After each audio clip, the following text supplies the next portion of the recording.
Hi, I'm Reika Creator. Today, I want to show you how to draw a live bitter gourd. It's very easy to draw in 3 steps. Let's get started now.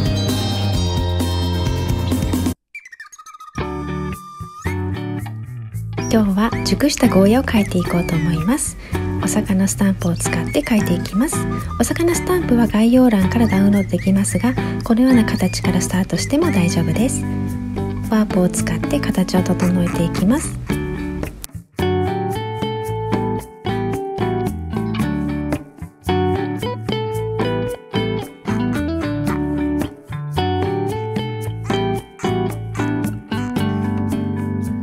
ゴーヤの模様を描いていきます。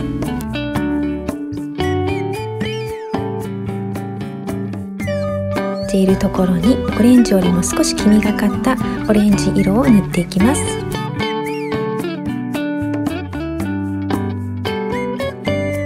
僕は丸いところは丸く表現して、連なっているボコボコはそのように表現していきます。さらにゴーヤの上の方が少し黄色がかっていたので、黄色い色を加えていきます。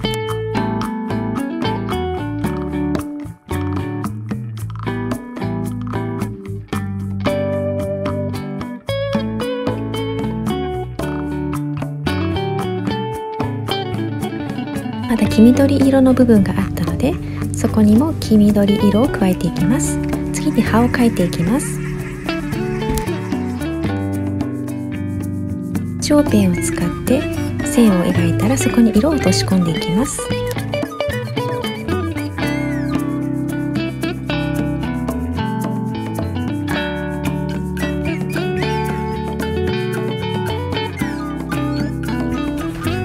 少し緑色で模様を加えていきます。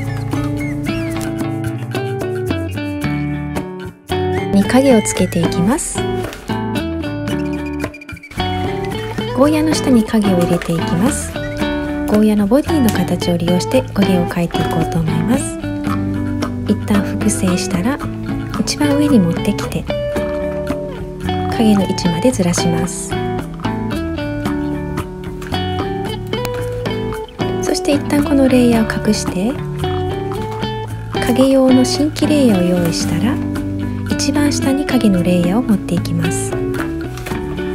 ここに影の色を落とし込んでいきます。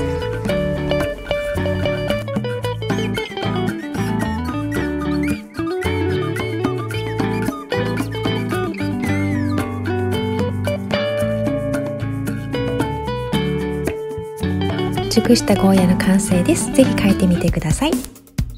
Thank you for watching. I have started drawing illustration a few years ago. I feel effect of illustrations. By adding some illustrations, you can make the content easy to understand. I want to spread creative opportunities. Have a good day. Thank you.